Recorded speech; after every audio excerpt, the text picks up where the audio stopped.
Почитувани гледачи, ги следите регионалните вести на телевизија Кисименада. Во нив ќе гледате. Над 50 граѓани изминативе неколку дена се здобиле со скршеници поради појавата на мразот, особено внимателни да бидат повозрасните граѓани.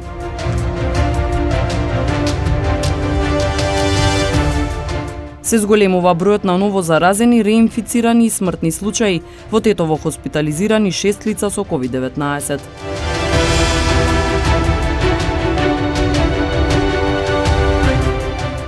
Расчистени 3 тешки кражби кои од 7 до 12 јануари биле извршени во објект на железници на РСМ во Гостивар и во 2 угостителски објекти во негова непосредна близина.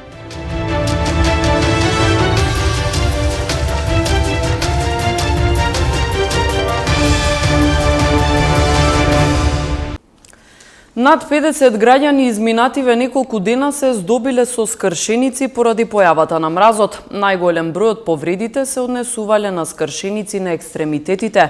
Лекарите апелираат при вакви временски услови особено внимателни да бидат повозрасните граѓани. Ниските температури проследени со врнежи од снег доведоа до појава на мраз на многу градски површини, поради што многу граѓани се здобиле со фрактури, односно скршеници.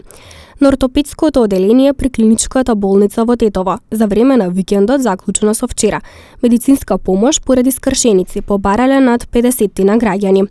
Оттаму информираа дека тројца од нив се оперирани, а останатите се пуштени на домашно лекување.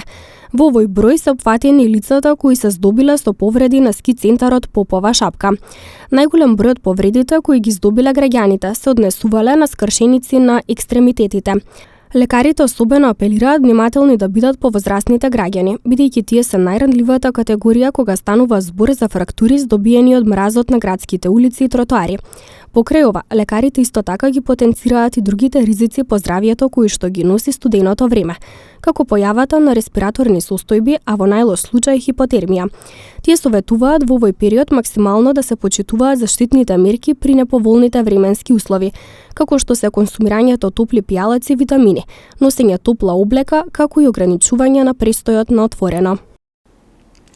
6 хоспитализирани пациенти со COVID-19 и 82 амбулантски прегледи во Тетовската клиничка болница.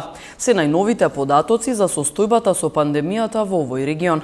Една пациентка вчера пак ја загуби битката со болеста. На инфективното оделение во клиничката болница во Тетово хоспитализирани се 6 пациенти со COVID-19. Од нив 2 се невакцинирани, а 4 со примени 2 дози вакцина. Сите се на кислородна поддршка.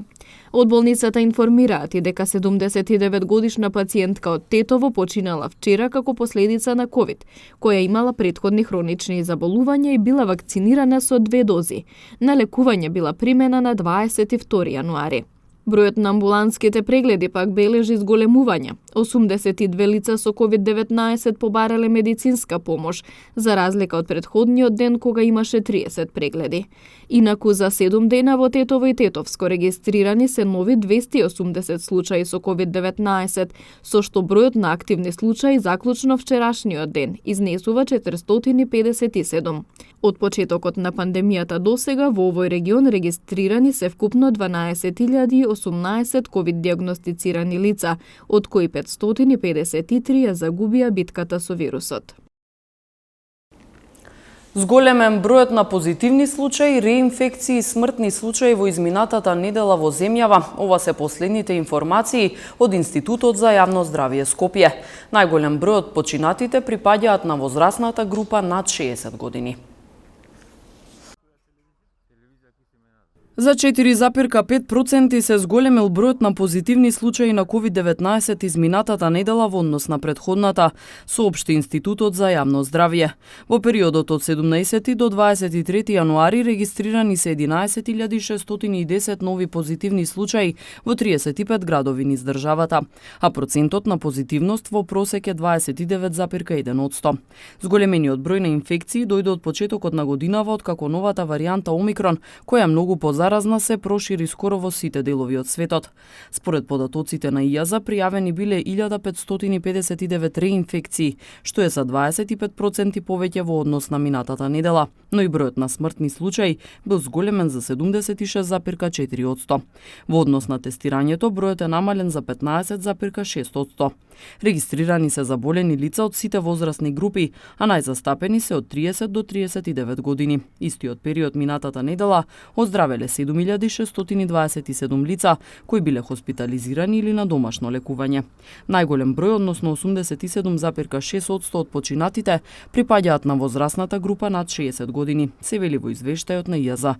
Од почетокот на вакцинацијата вкупно се вакцинирани 864.759 лица со барем една доза на вакцина против COVID-19. Комплетно вакцинирани со 2 дози се вкупно 841.143 лица, а со трета доза се вакцинирани 122.752 лица. Главниот координативен кризен штаб пак на синоќешната седница ја усвои препораката на Комисијата за заразни болести за скратување на периодот на изолација после позитивен PCR COVID тест од 10 на 7 дена. Ја достави до владата и за неа треба да биде дискутирано на следната владина седница, информираат од владината прес-служба. Препораката е врз основа на предлог на Комисијата за заразни болести, поради како што наведуваат од владата, полесната клиничка слика предизвикана од омикрон сојот. Пациентите кои што ќе го прележат омикрон сојот на коронавирусот создаваат антитела што ги штитат од делта сојот, но оние пациенти што прележале делта сој не се целосно заштитени од омикрон сојот, вели доктор Дејан Докиќ од клиниката за пулмологија. Тој објаснува дека најчестите симптоми на инфекција со омикрон сојот на коронавирусот се променет вкус, сува кашлица, главоболка и губење на енергијата. Оние пациенти кои што ќе прележат омикрон создаваат антитела кои што ги штитат од делта сојот. Меѓутоа, оние што прележале претходно ковид болест со делта сојот, тие не се заштитени целосно, но само делумно против омикрон. Имаат променет вкус, кашлица како што рековте, главоболка, и исто така губење на енергијата и на силата. Во однос на кашлицата се должи на најверојатно на една десквамација или оштета на епителот на горните дишни патишта, при што сензорните нервни влакна остануваат одголени и подложни на разни надворешни фактори, било да е малку поладен воздух или некоја прашина ако се наоѓа во просторијата, сите тие го ги надразнуваат овие влакна и по рефлексен пат настанува таа сува долготрајна кашлица. Согласно систематизацијата, предвидено е да функционира 41 инспектор за животна средина на ниво на цела држава. Пополнетоста во периодов е 48% или околу 20 на инспектори. Директорот на Државниот инспекторат за животна средина истакнува дека потребни се уште кадри за успешно справување со задачите во однос на борбата против загадувањето. Значи потребни се нови инспектори, но бидејќи ова година имаме обезбедено средства само за толку вработување за тројца инспектори, ние побаравме да се вработат тие за да можат, бидејќи постоечките инспектори веќе се во зрели години и пред заминување од оваа институција или пензионирање, за да има време да ги обучат барем тие двајца млади, па потоа за наредната година 2023 да планираме дополнителни инспектори. Следуваат информациите од полицискиот билтен на секторот за внатрешни работи Тетово. СВР Тетово, оделение за внатрешни работи Гостивар, расчисти 3 тешки кражби кои од 7 до 12 јануари биле извршени во објект на железници на Република Северна Македонија во Гостивар и во 2 угостителски објекти во негова непосредна близина.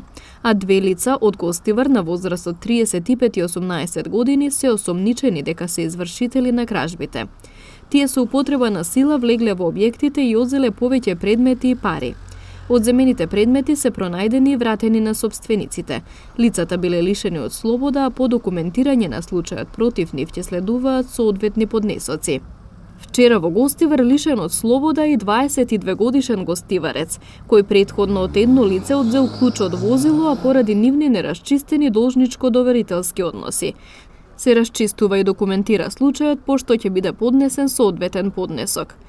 Вчера две девојки од Тетовско на возраст од 21 и 20 години во СВР Тетово пријавиле дека еден час пред тоа на улица Маршал Тито во Тетово физички биле нападнати од две женски лица, кои биле со возило Volkswagen Passat со тетовски регистерски ознаки. Се преземаат мерки за расчистување и документирање на случајот. Полициски службеници на СВР Тетово денеска од 7 до 10 часот спровеле акцијска контрола на брзината со која се движат возилата надвор од населено место. Пред се автобуси, комбиња и тешки товарни возила. При контролата откриени законски санкционирани се вкупно 19 пречекорувања на максимално дозволената брзина, од кои 14 во Тетовско и 5 во Гостиварско. На сите прекршители изготвени им се соодветни поднесоци, а санкциониран бил исто така и еден друг вид сообраќаен прекршок во Гостиварско. Вчера од 6 до 9 часот на подрачјето на СВР Тетово спроведена е акцијска контрола на возилата кои вршат јавен превоз на патници. При контролата откриени и санкционирани се две возила во Гостиварско со неисправни сопирачки, кои веднаш биле исклучени од сообраќај, а на возачите изготвени им се соодветни поднесоци. Покрај ова санкционирано и едно возило минибус во Тетовско кое не поседувало адекватна лиценца, а санкциониран бил исто така и еден друг вид прекршок. Ваквите контроли ќе продолжат и во наредниот период со цел навреме да се откријат и отстранат од сообраќај технички неисправните и возилата без лиценци кои вршат јавен превоз на патници, велат од СВР Тетово. Второ лигаш од Беса од Добридол со големи амбиции и реновиран состав го очекува продолжението од првенството во втората македонска фудбалска лига Запад.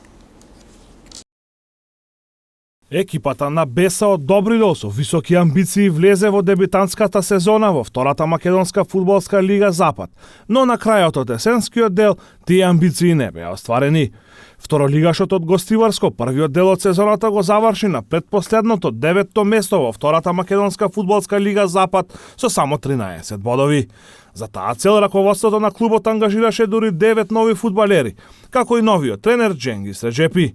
Фудбалерите и стручниот штаб во моментов се на 10-дневни подготовки во Драч, Албанија. Се со цел што подобро да се подготват за новите предизвици и да ги остварат амбициите на раководството и спонзорите. И се заблагодарувам на спортскиот директор Висар Бафтиев, кој се труди многу. Екипата е многу добро подготвена. Екипата што заедно со тренерот и другите тренери многу работат и сум задоволен и мислам дека ќе обстанеме во втората лига. Ако Бог да, следече година во прва лига. За 3 години во Европска лига, за 5 години ќе играмо во Чампионс лига. Сезоната во втората македонска фудбалска лига Запад продолжува на 19 февруари со надпреварите од 16-тото првенствено коло. Беса во првото коло ќе игра на домашен терен против директниот конкурент за опстанок, екипата на Велешта.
Почитувани гледачи, тука е крајот на вестите. Ви благодариме на вниманието. Пријатно.